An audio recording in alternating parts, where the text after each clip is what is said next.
everybody. It's Jane Johnston with the Bar Hill Group at Remax Camosun. I'm here with... Hello, everybody. It's Andrew Plank here with the Vibe Real Estate Group and Royal LePage. How are you today, Jane? I'm well. How are you, Plank Andrew? I'm good. I'm here at my new listing that's coming up next week on Sumac, 11441 Sumac. It's a beautiful 3-bedroom house. Do you want to see it? Yeah, let's see it. Okay. So we're just doing a realtor open today just to see what it looks like. So they took out a bay window here and they stuck in these beautiful doors. They have custom built cabinetry everywhere. I'm in the kitchen right now, all new appliances. They took out a wall here to open it all up. And I love this. They have this gorgeous. I was trying to look this property up before. Is this a large property in the Martindale Valley, or is this? It's in North Saanich. It's in North. Okay, Google Maps had me wrong. It's right off of Ocean Spray. Right. So 3 bedrooms, 1, 2, and I'll show you the primary bedroom. This is rancher style. So here we are. Yeah. Nice. Good retirement home for someone, or? It's what we're doing today is just getting feedback. So this is every tile floor in this house has heated tiles. What's the price point on this? And that's what we're doing today. We're getting feedback on the price. Okay. It has a double car garage and they built a studio, which is really lovely. How big is the lot? 1 acre. 1 acre. Okay. New septic. All right, folks, send in your thoughts on price now that you've had the tour. Yeah. New septic. Oh, they have a Tesla wall charger. They have 3 heat pumps. Yeah, it's really nice. I love this house. Anyway, I would buy it, but I'm the listing agent, so there you go. You can't buy it. Conflict of interest. Too bad. So sad. Okay, so let's do this today. Well, first of all, tell me how your week was. Again, it's been a busy summer, pretty steady.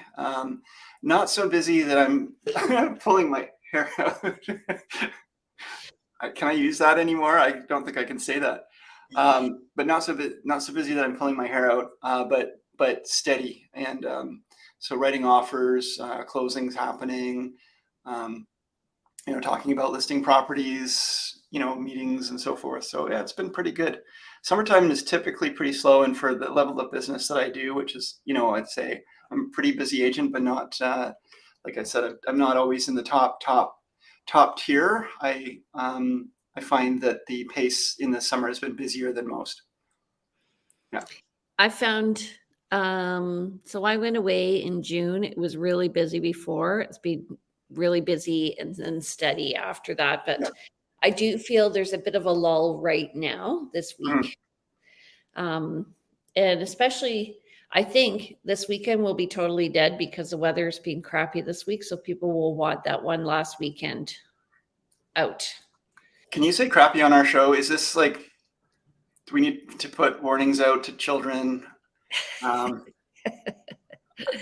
You're so funny. I know. I'm not actually very funny. What? So today we're going to be talking about what to expect in your home. I called it mitigating the mess because when you purchase a home or when you sell a home, everyone wonders like, how clean should I leave it? Or what am I going to expect when I come in? So we're going to talk a bit about that. And I put in some strategies for mitigating it as well. So we'll... we're going to talk about this from all sides. If you are writing an offer on a property and you feel like it's going to be left messy, or you just want to make sure it's professionally cleaned, what do we do about that? If you're selling a property, what are your obligations to the buyer versus, just social niceties? And what are some of the strategies and some of the things we can put into contracts, and what might be the effect of those that could be in your favor or against you? And what do we realtors do when there's a problem? These are all things we should dive into today. Well, let's start with the stats. Do you want to take the first slide there? Okay, so again, the slide on the right is the current last week's stats from August 3rd up to August 31st today. So we had 257 new listings go live, and then if you go to the left side, that's versus 260 from the week before. 150 went pending this last week versus 139 the week before. So we can see the numbers are just slightly up, but the ratios are about the same. Price decreases are down a little bit this week, 91 versus 97 last week. Price increases back on markets, solds are almost double. But again, we find end of the month is when transactions are processed. So that's not surprising to see more solds here towards the end of the month as people are kind of lining up with their perhaps rentals or what have you. Yeah, so those solds are transactions that happened 6 to 8 weeks previously. So Yeah. it did show a fairly steady market. Interesting. Now, expired is interesting, down a little bit, 32 versus 37. It's a small enough number. It's hard to say whether this is just a blip or not, but it's nice to see less expired properties, on that number going downwards. Yeah. Okay. Alrighty. So we have 341 net unconditional sales last week compared to 451 net unconditional sales this week. This is exactly what we were talking about, the market picking up a bit at the end of the month. New listings are, for last week, they were 712 compared to 958 for this month. And that's compared to 980 last year. So that's interesting to me, because I felt like a lot of listings came on the market last year. And we're at a total of 2,504 this month to date. And that's up from 2,460 for last week. So it's picking up. Yeah, the numbers, I mean, that's a pretty, 45, 44 listings more. But these numbers, month over month, week over week, are steadily moving upwards. So it does, show us that, again, not everything sells and that the inventory is starting to build up, especially as people with unrealistic expectations hanging on to a need to sell for a certain price are going to just stay actively on market or maybe eventually remove their listing. But,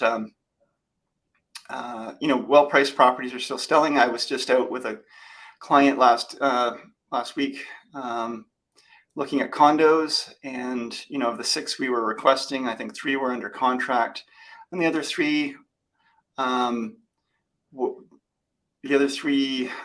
weren't really great for him. Better value in the ones under contract. Then of the ones we saw that was available, it was good for him. He thought about it, went to write an offer, and by that time it had actually received an offer and was under contract.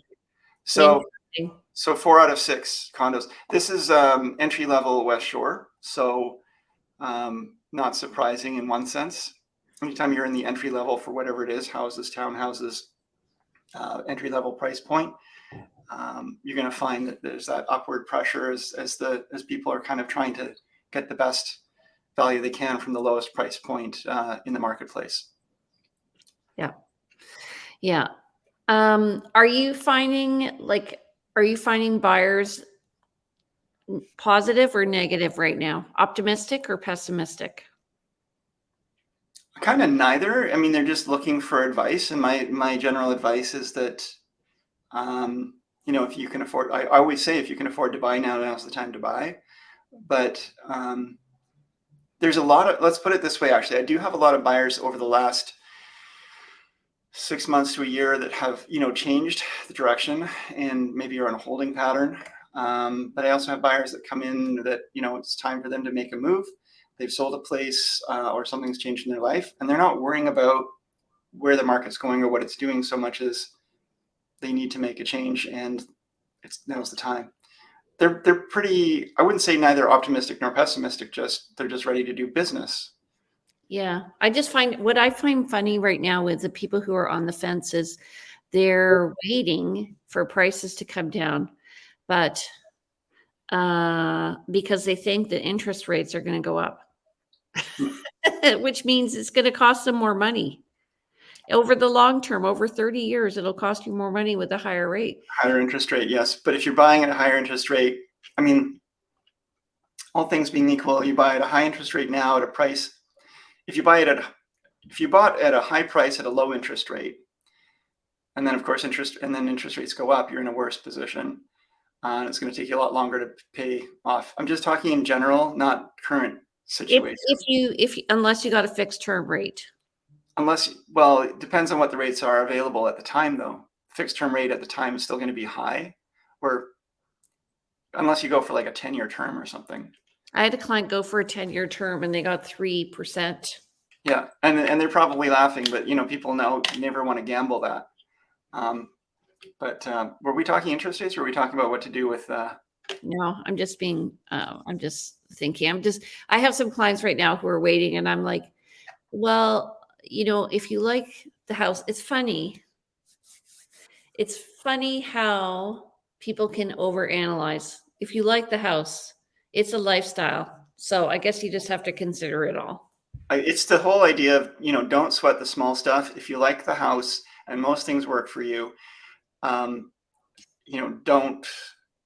in the long run, don't worry about winning or losing by $30,000 or whatever, if it's $1 million house or something. Like, if you overpay a little bit, in the long run, it's not going to bother you because you lived in the right house.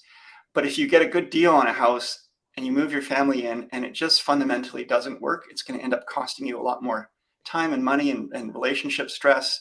And your kids may not be going to the schools you wanted, or there might just be other, like, you do not want to miss out on the right property just because of price. I mean, obviously you can only afford what you can afford, but we moved into a house that as a rental, and we did renovations for the owner for free in exchange for rent. Yeah. That was the benefit. And I was pregnant with our second child, and I call it Jane's Folly because it was so stressful living in the wrong place. So, but I mean, we had a beautiful view and a nice garden and everything, but it's so true. You got to live in the right place, and especially moving, selling and purchasing is stressful because you have all those fees. It adds up. And in the end, you want to end up ahead. Exactly. At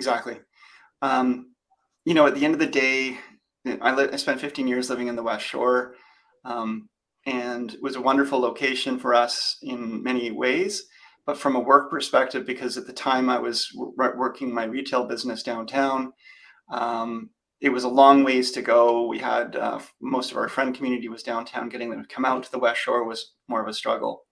So, now that I'm living back in the core for myself and for my business, like it has probably, although it's cost me more to live downtown, not down in the town, it also allows me to make more money. Yeah. And be more comfortable and enjoy my life more in general. Yeah, we all negotiate time and money. I still live in the country. I like it because it's funny. I grew up downtown. I probably would love living downtown. I grew up in a Fairfield type area, Briar Hill.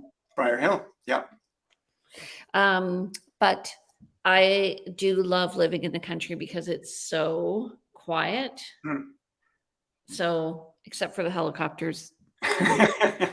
Yeah, we get a lot. We get some road noise and screeching of tires and such down below at times, and that does bother me, having come from, again, more wooded location. But there's always the give and take.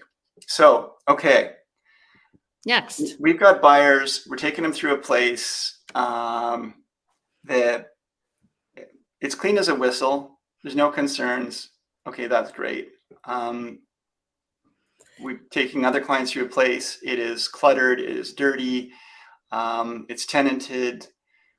We don't know what we're going to receive at closing.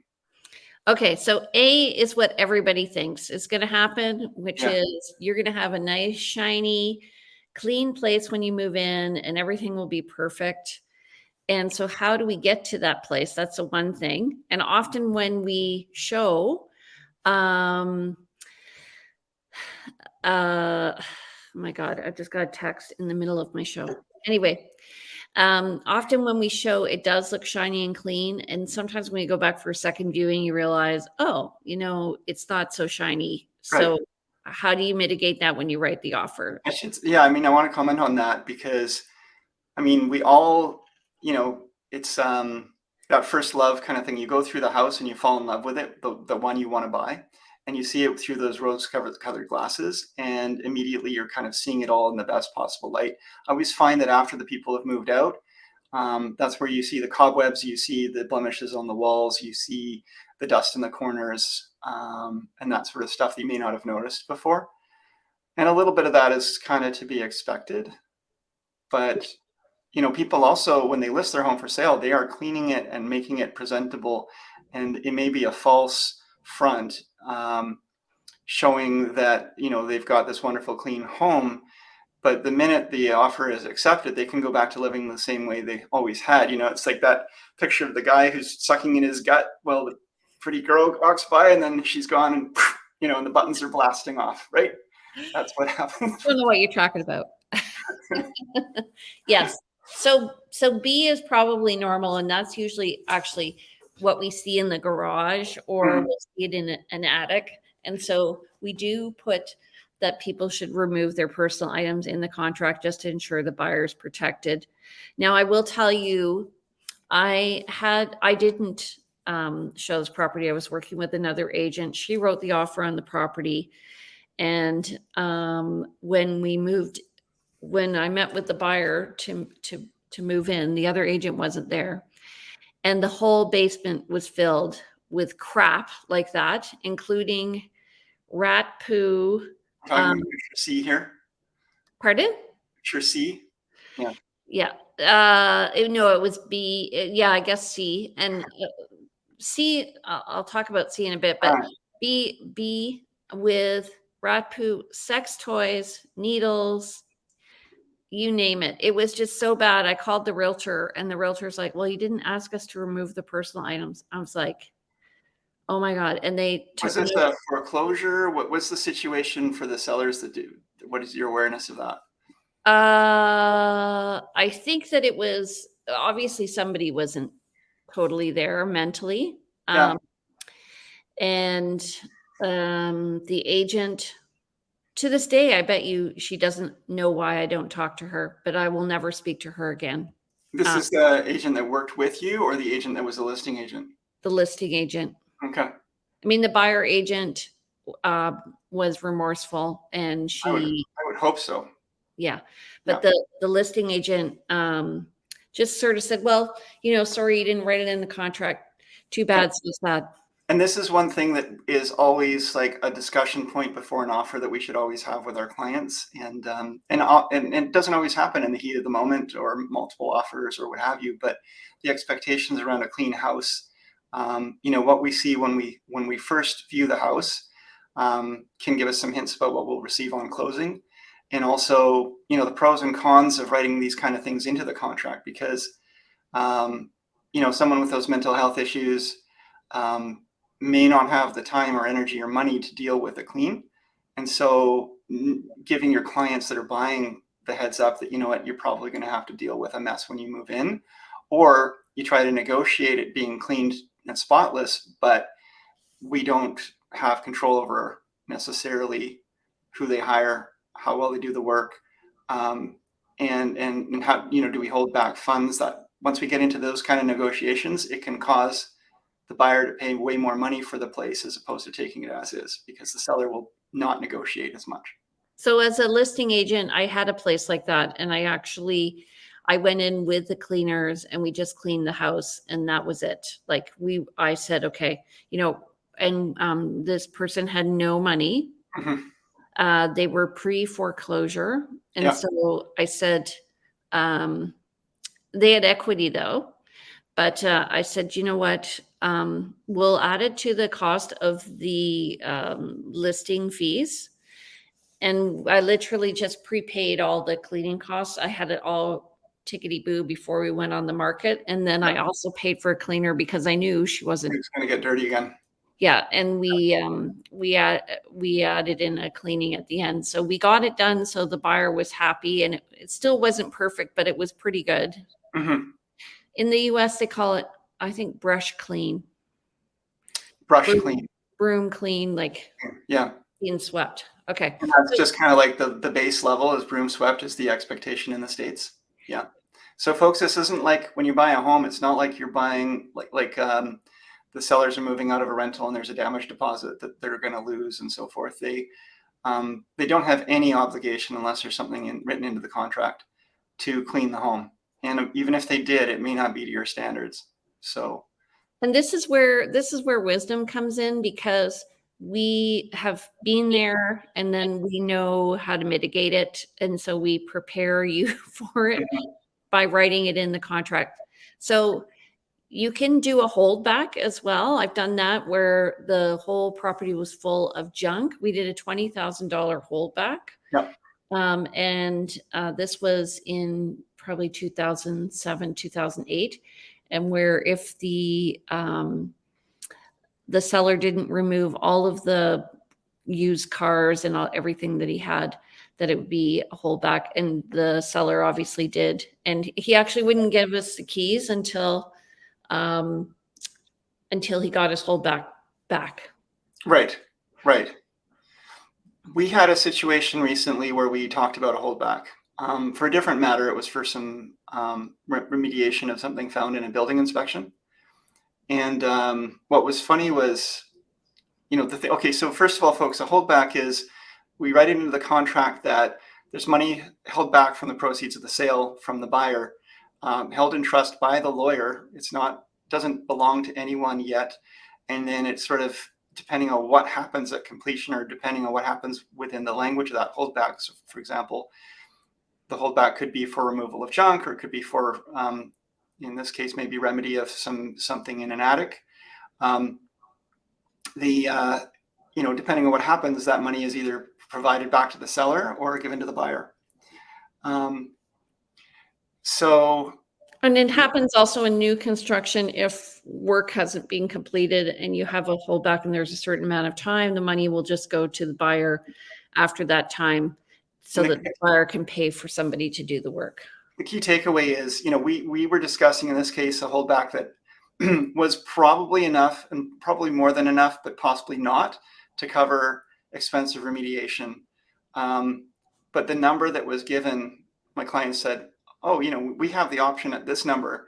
We'd be comfortable just leaving it and eating that $5,000 rather than dealing with bringing in people to remedy and maybe it costing us more or just having to deal with the hassle.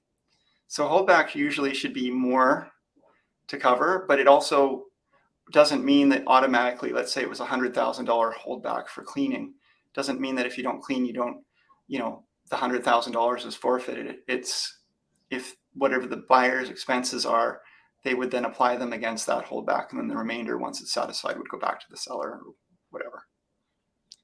$100,000 holdback is extensive. I'm just giving an extreme example to say you don't get the money, all the money in the holdback, but you want enough to cover most eventualities. So C is where you go into a place, and usually this is an older person who's been living there and a handyman, and they have all these tools. And what we've done in the past ourselves was we just bought the house with all the tools. Mm-hmm. Yeah. And what this did was it took a lot of the stress off the seller. So you can take on the burden, and I do think it is a burden, of removing all the stuff yourself. This goes back to that balancing act, and also, again, time, energy, and money that the buyers in this case have to take this on. They may actually find that there's a bunch of treasure amongst that stuff.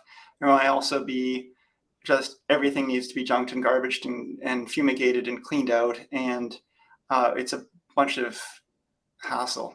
But if it means the difference between buying the home on the property and location that you want, and knowing you can do the remediation on it or not, you might be willing to take that risk. If it's the difference between saving $20,000 because the seller was more than willing to work with you. I've lost out on offers because even if it was a higher amount, the seller was more comfortable with just being able to leave it as is, where is. Yeah, because you're negotiating two things always: time and money. Mm-hmm. So you're saving the seller time, and you're also saving yourself some money if you just say, I'll deal with it, don't worry about it. And you There's just also, take the mess away. yeah, and you're kind of trying to solve, depending on what kind of market we're in, if the buyer is in the driver's seat or the seller is in the driver's seat, buyer's market, seller's market, we may have more ability to negotiate certain things, right? So, yeah, no, I'll come back to it. I had a train of thought that just got derailed.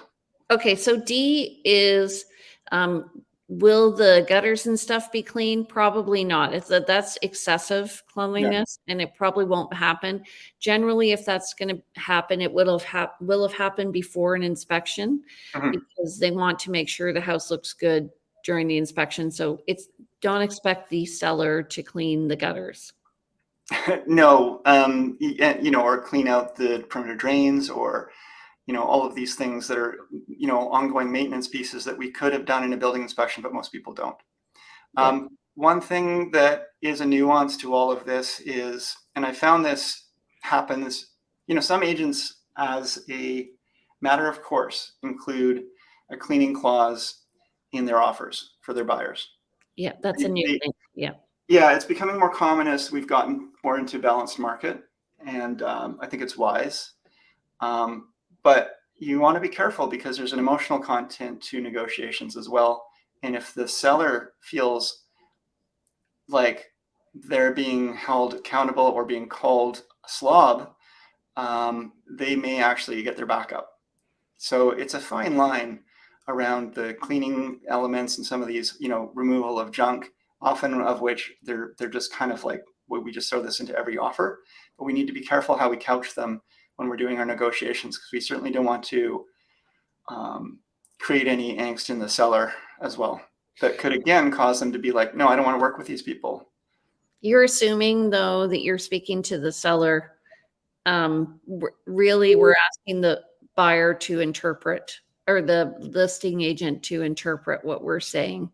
Well, we are giving the listing agent tools to take to the seller, and hopefully we have had a conversation with them around why these clauses are there and what our intentions are. Yeah. And again, if it's a multiple offer situation or competitive, or you want to get a quick answer on an offer because there's going to be multiple offers tomorrow, there's different ways of approaching this, but you want to be careful about, it is one extra nuance in all of this. When you talk about holdbacks, when you talk about cleanings, that some people will get their back up. I've experienced this for sure. Yeah, I agree. The other thing you can do is have a garage sale, and often people do this before they list. Some agents actually go around garage sales and try and pick up clients by saying, oh, I noticed you're cleaning up your house. Are you interested in selling? Right. So that's a tip. I know you're all you realtors out there. I love garage selling, but I'm usually stealth, except for the fact that I'm driving a pretty classic realtor car. But I'm pretty stealth about being a realtor. Do you remember back in the day, Sue Daniels, Ferry would be teaching us real estate lore and how to do things, and it was always wear your name tag and go to the grocery store and give a huge tip and leave your card when you're at a restaurant. And I know you. I would leave a tip at a restaurant. I leave a tip anyway, but sometimes if I like the person, I'll leave my card. Mm-hmm. But it's funny because Andrew and I worked together at Pemberton Homes. I chose Pemberton Homes because of Andrew, and Bike Homes because he's an awesome person. And then, but when I moved to Remax, all of a sudden I didn't have to, like, if I just wore a jacket that said Remax, people would say, so how's the market? I'd be like, how do you know I'm a realtor? Right. So funny. Good point. Anyway. So, but we're actually doing a garage sale in our neighborhood this week on the 9th, next week. Yeah, and I'm like, I can't wait to get rid of stuff. I do find it's a burden. And I said to a client the other day, because a lot of people do this, they plan their purchase around their dining room table, which is an heirloom. Right.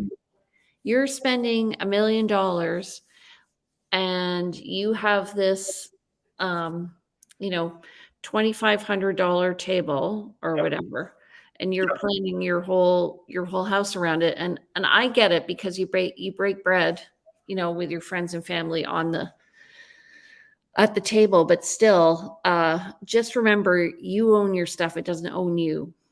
No, I mean, in that case, that table is kind of the hearth of the home in one sense. I mean, it's that the hearth was always the place where people gathered, around the fire or what have you. And in this case, that table represents that. So wherever the table goes is home.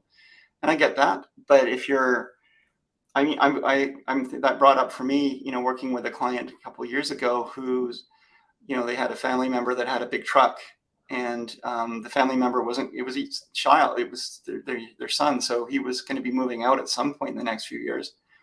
But everything was wrapped around trying to find a place where this, a garage for this truck, which was over height and everything. And it's like, we weren't able to find a home at the end. They ended up renting because everything we looked at that could match that particular requirement added to the cost and took it out of her affordability.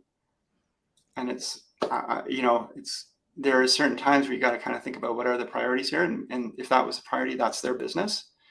But yeah, don't get caught up in that.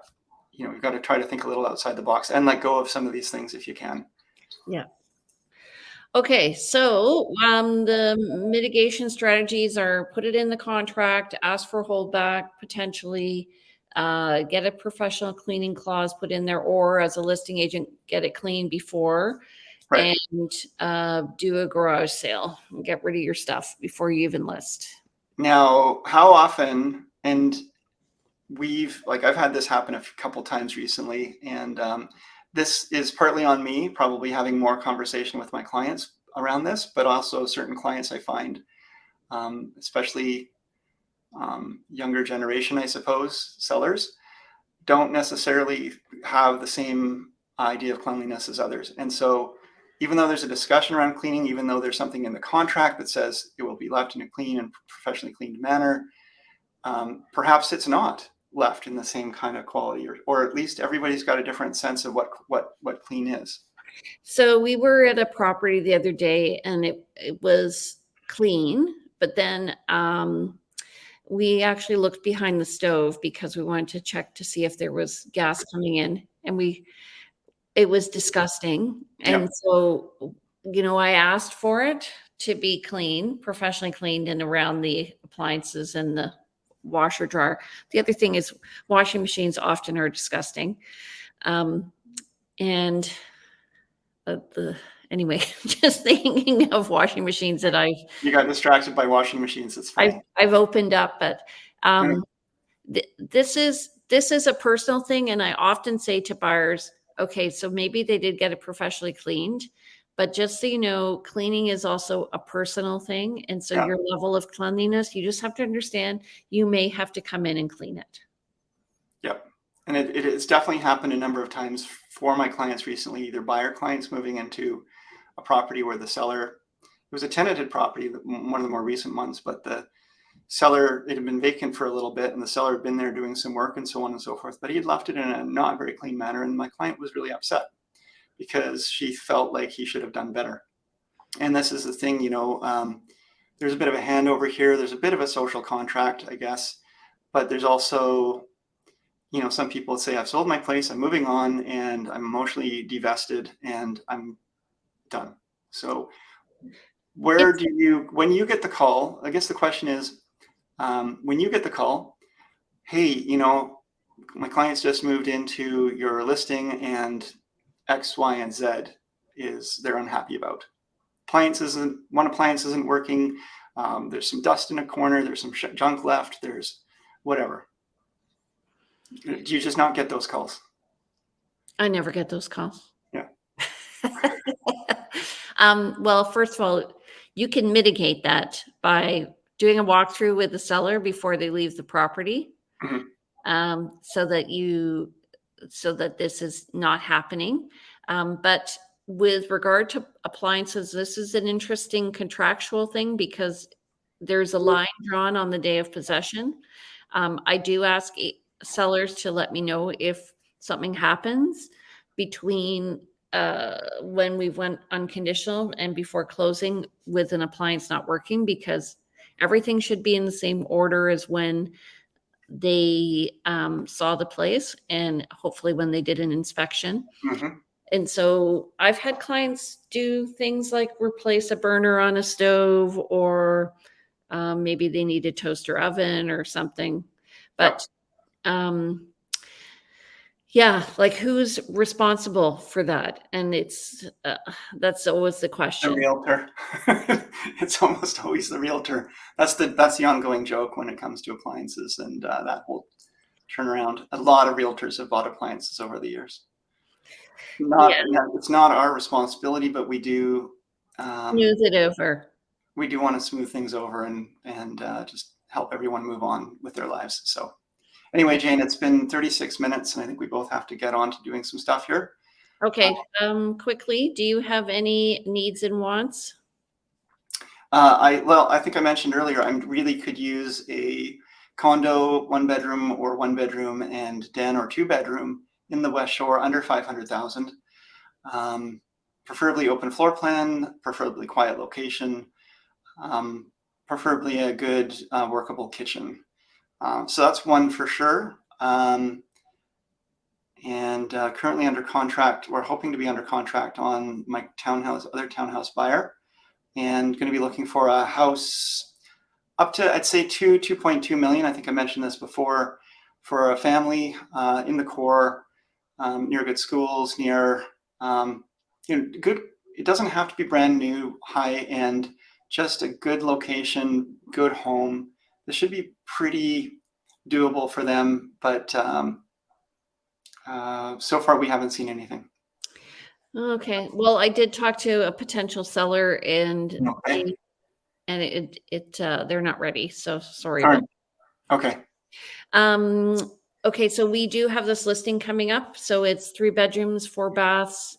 They built a brand new studio in the back. It has it's about 300 square feet, just under, and it's not zoned for living, but it has three-piece bathroom. It's has all the equipment for a photography developing studio, and has its own hot water tank and heat pump. It's really nice, and it has huge ceilings, like 14-foot ceilings.